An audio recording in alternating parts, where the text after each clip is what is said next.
At the recent UN climate summit, global leaders assured the world that they will continue to fight the climate change through Donald Trump's second term.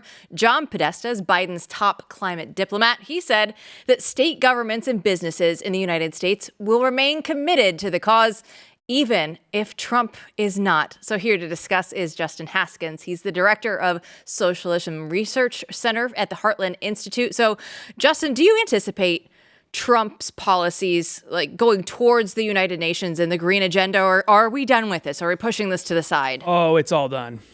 It is all done, and it's so fantastic. I'm so excited about it. One of the big things that Trump did in his first term in office was pull the United States out of the Paris Climate Agreement, put American domestic energy production first. All of that is going to happen again. Of course, that involves fossil fuels, which all of these people are obsessed with getting rid of in the European Union. And so I don't think any of this is going to actually happen. I think that what they want to do is put Trump in a situation where, you know, he's imperiling the world supposedly by an existential climate change catastrophe that's coming at some point in the future, which keeps getting moved back every 10, 15, 20 years whenever it doesn't happen. Global cooling, global warming, global cooling. I don't know which one we're on right now. That's we're all going to die. Yeah, we're all going to die is the point, and it's going to be Trump's fault, is going to be the argument. But the reality is that Donald Trump's policies on this are very, very clear. We are going to be producing our own energy. We are going to be looking into other kinds of energy development to see what the best form of energy is. The cleaner, the better, always. But domestic energy production so that we're not dependent on foreign countries, affordable energy so that we can grow our economy, keep costs down, reduce inflation. All of that is part of the Trump agenda. He's been crystal clear on this, and I don't care what John Podesta says. That's what's going to happen. People will die, Justin. I know. People will die. Okay, so we all die. What about? Yes, I like to remind myself of that every day. It makes me happier. Podesta, speaking of Podesta has been one of these people who's claimed that this is going to be hard to roll back. So, I mean, obviously, when it comes to, ambassador to UN, like a facing out, he's going to push against this stuff. But if you take these people seriously, I mean, they've had some time to build this apparatus. They've been building it for a long time, and you've been investigating it and telling us about it for a long time. So climate legislation, Inflation Reduction Act, Podesta says this has staying power. Like they're claiming, don't worry, guys. There's a lot of this that he's just not going to be able to destroy. Is that true? Yeah, so a lot of what the Biden-Harris administration did was through executive action. The Inflation Reduction Act really was more about printing lots of money and spending it on things and had a lot less to do, which is ironic because it's called the Inflation Reduction Act, but that's a whole other thing. But what Trump can actually reverse a lot of this just through executive orders, which he's going to do. So a lot of this has to do with decreasing the regulatory burden on oil and gas drilling. A lot of it has to do with the fuel efficiency standards for cars and getting rid of EV mandates, electric vehicle mandates, things of that nature. And a lot of that can be reversed. Now, banking and the financial institutions around the world, a big part of what has been going on with the Great Reset and other things is big financial institutions all getting together saying, we are not going to finance fossil fuels anymore. We're going to kill it that way. And theoretically, that would be harder to get rid of course. But Trump has very clearly said on numerous occasions that when he comes back into power, he's going to kill ESG to the best of his ability. Through some of that can be done through executive orders. Some of it might be require laws being passed. But a lot of that can be done through executive action. Like banking, for example, the federal government has the authority to tell nationally chartered banks, which are all the big banks, that they cannot discriminate against industries on the basis of non-financial criteria. So he said he's going to do this. He actually did do it at the very end of his first term. And then one of the first things Biden did when he came in was get rid of that rule. So he can do things like that as well.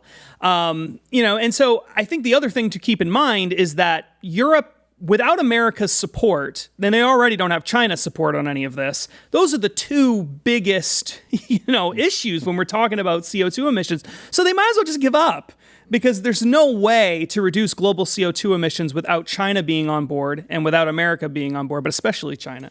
Well, you're talking about the banks and you're talking about the Inflation Reduction Act. And I saw this headline and I have to get your take on this because the Davos crowd, everybody loves the old Davos crowd for the World Economic Forum. It's going to be a tenfold increase to get in this year. It's going to go from $115 to $1,000. And that doesn't even get you into the main conference room. For that, you have to pay $30,000, Justin. So you get like the little like side deals, right? So while they're trying to take over the world, have their little backroom deals, it's going to cost them a ton more to get in.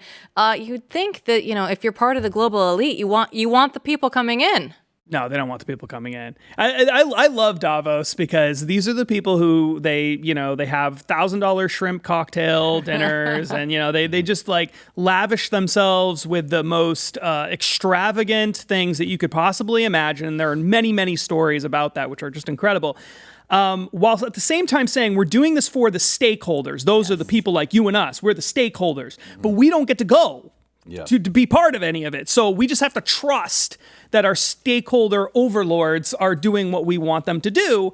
And now, even if I was invited theoretically, which of course I would never be invited, I have to pay like $1,000 or something just to go. That's one of the things. It's unbelievable. The Blaze somehow, some way needs to get you in there. Oh God, that would be great. Wouldn't that be incredible? That would be so great. And the other thing that's really crazy about this too is that the main event stuff and a lot of the side things at Davos is all recorded and streamed on the internet anyway. Right. So you're paying $1,000 or whatever it is just so that you can be there and say that you were there, which is the most Davos thing I can imagine. Yes, exactly. I mean, we need to remember too, this is a great elite get-together in a sense where people go party. And it really, one of the underplayed parts of this is just feeling important. Yep. So if you feel important because you're doing something for the gods of the city, which in this case are the climate gods, right? I'm here and I am representing all these people. I'm actually an aristocrat who represents all the people and the peasants who I take care of in my region, right?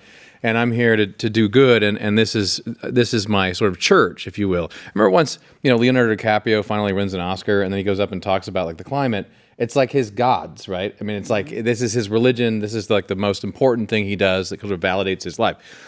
So, but I think this is interesting, and I want to get your take on this because maybe I'm too hopeful this week. Because I'm feeling pretty good. It's a good time to be hopeful right now. It really is. Yes. So we have here in this article, Jill's talking about, it feels like a cash grab, said an executive at one large WF sponsor, as if a marketing person has gone in and told them they're underselling brand Davos. Frankly, I have no idea where they're going to put all these people. You already can't move. So what is brand Davos now, though? I feel like it is, maybe it is a cash grab, and in part, this is like a big, oversaturated, like overripe tomato that might just implode at this point, because do we feel the same way? Does everyone really feel the same way about this or take it seriously in the same way now? It feels to me like things have changed politically and culturally, and a lot of people are just going through the motions. The religious aspect of it is just a ritual that doesn't have any life to it.